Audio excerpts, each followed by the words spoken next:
Hi and welcome to Best in Tesla. Today I went out and tried yet another electric vehicle. This time the Kia eNiro, Kia's fully electric SUV.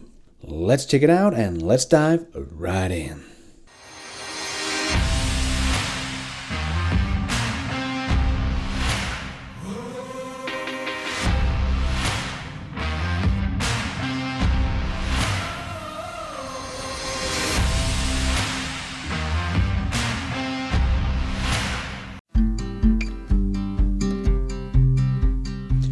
I don't know if it's called the same thing in every country, because here in Denmark we have three versions of the Niro, a hybrid, a plug-in hybrid, both called just Niro, and then we have the fully electric version called eNiro.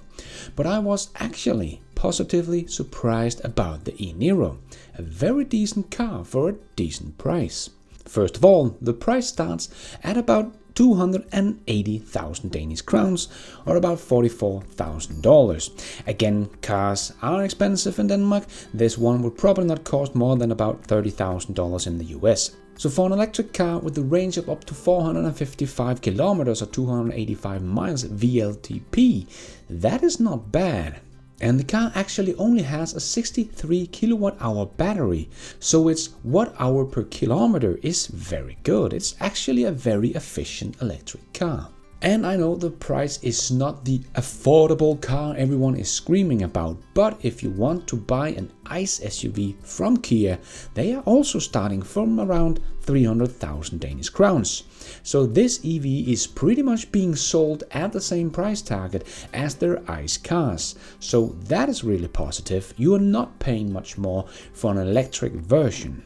And then with all the savings for gas and maintenance, this suddenly becomes a very affordable car. Where with the ID.3, Volkswagen does make cheaper ICE cars that are very similar with the ID.3, like the Golf or the Polo or something like that, that has a lower starting price.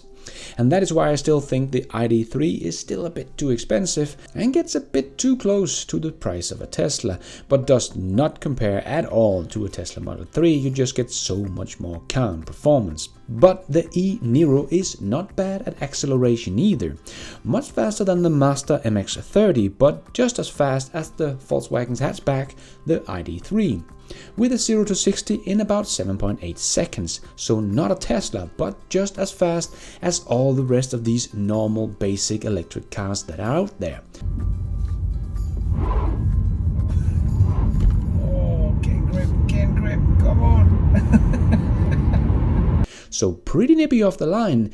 It is only a front-wheel drive, so the wheel do tend to spin out when you floor it, but other than that, it handles pretty nicely for a big SUV.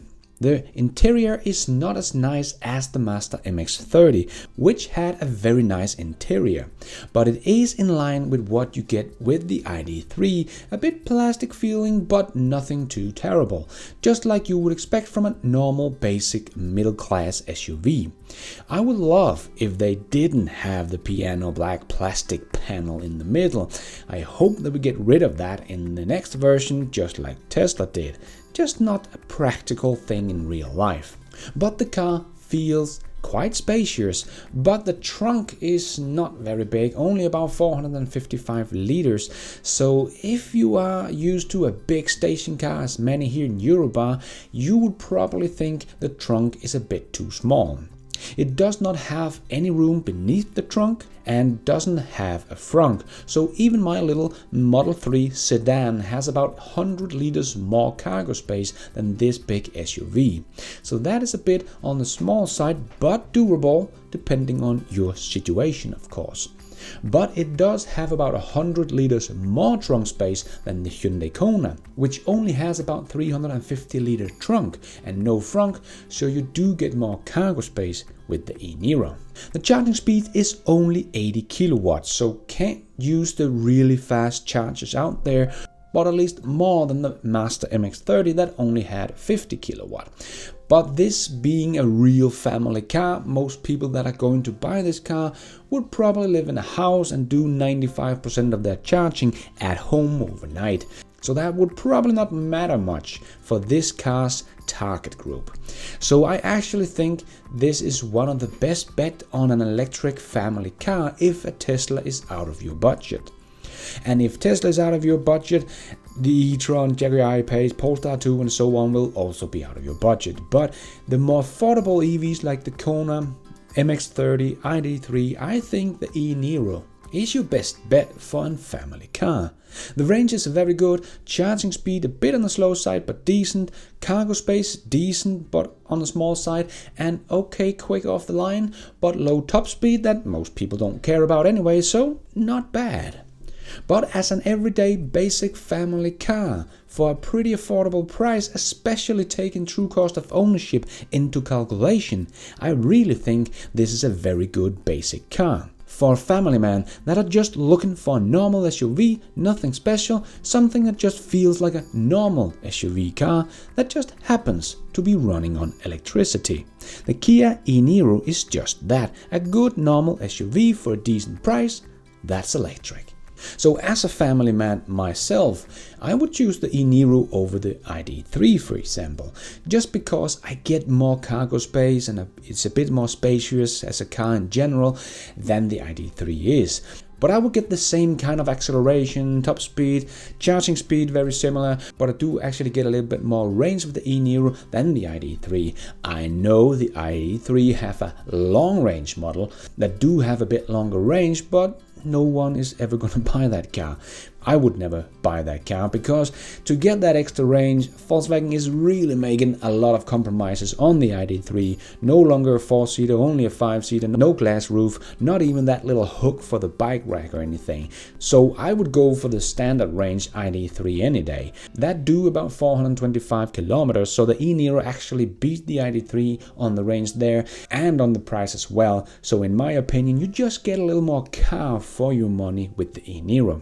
I know the ID3 is also much more targeted for young people, as we can see on all their commercials, and the ID4 that is coming out would be a much better comparison to the eNiro. But we have to wait until it comes out to do that comparison. But for now, the eNiro beats the ID3 on range, space and price. But again, as with most of these basic electric cars, the eNiro cannot tow a trailer. You can get a tow hitch, but it's only for a bike rack or a luggage box, not a trailer. So again, for me personally, being European, I of course need my tow hitch. I would never get a car without one. So at the end of the day, I personally would never buy the eNiro just because of that. I need to be able to tow a trailer. So the eNiro, the ID3, the Kona, MX-30, they all don't really come with a real tow hitch. The Kona have one, but it's only for about 300 kilos, so not really useful in real life. So that is what kills it for me personally. But maybe you don't need a tow hitch, but just need a nice basic family car. Then the eNiro is definitely a car you should take a look at. And I even had a good experience at the dealership. The young lady that showed me the car was actually really positive about electric cars and said EVs had really won her over. They were just so nice and easy to drive compared to ICE cars. So that was really nice. So to make it short, I really like this car for what it is. An SUV family car that just happens to be electric. The price is decent. Still not for everyone, but these big family cars are never really affordable. So if you're in the market for an SUV for your family that don't need too much trunk space and not being able to tow a trailer, charging mostly at home, and this is in your price range, I can definitely recommend this car. A nice, decent SUV that just happens to be electric. And thank you for watching. And until next time, take care out there and be nice.